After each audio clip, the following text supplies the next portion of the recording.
తప్పించుకున్నాడు. సుబాహుడు అనేవాడు. గురుగారు కాల్ తీసుకున్నాం.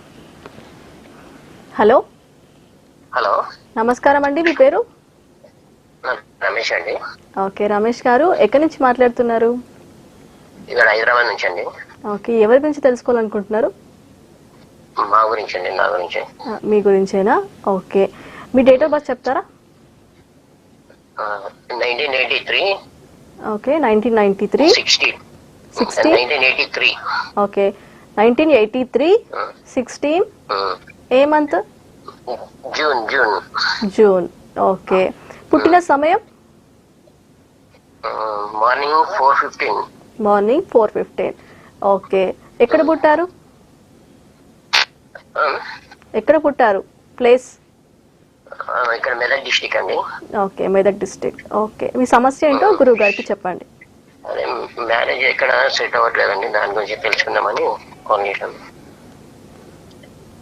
హలో సార్, మీది మక 2వ పాదం సింహరాశి. సార్, మరి ఇక్కడ మీ జాతకరీత్యా ఎలా ఉందంటే, మీ లగ్నానికి శనీశ్వరుడు బాధకుడు, అంటే భాగ్య కర్మాధిపతి మరియు బాధకుడు కూడా. దానివల్ల ఏమవుతుందంటే మీ విషయంలో కొంత థర్డ్ పార్టీ కానీ అంటే మీ ఇతరుల జోక్యం కానీ దానివల్ల డిస్టర్బ్ అవుతుంది. రెండవది, ఏ విషయమైనా కానీ మీరు స్వచ్ఛందంగా డిస్కస్ చేయండి. అంటే మీ ప్రాబ్లం గురించి కానీ ఏదైనా కానీ డిస్కస్ చేయడం వల్ల మీకు కాస్త అడిగిన దాంట్లో అట్లీస్ట్ 80% అయినా ఫేవర్ అవుతుంది. రెండవది, పితృదోషం ఉంది కాబట్టి మీరు మీ నాన్నగారితో ఎంత డిస్కషన్లో ఉంటే ఆయన బాధపడుతున్నా లేదా టెన్షన్ పడుతున్నా అది మీకు ఇంకా నష్టమే చేస్తుంది. అయితే మీకు ఒక రెమెడీ ఇస్తాను, ఆ రెమెడీని మాత్రం మానకుండా చేసుకోండి. మీకు ఒక రెమెడీ ఇస్తాను, ఆ రెమెడీ మానకుండా చేసుకోండి.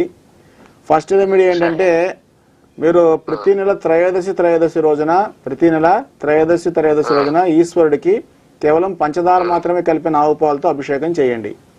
అలా అక్కడ అభిషేకం చేస్తూ మీ మనసులో భార్య రావాలి అని, భార్య కొరకు చేస్తున్నానంటే మంచి కలత్రాన్ని అనుకరించి ఈశ్వర అని స్మరించుకుంటూ చేయండి.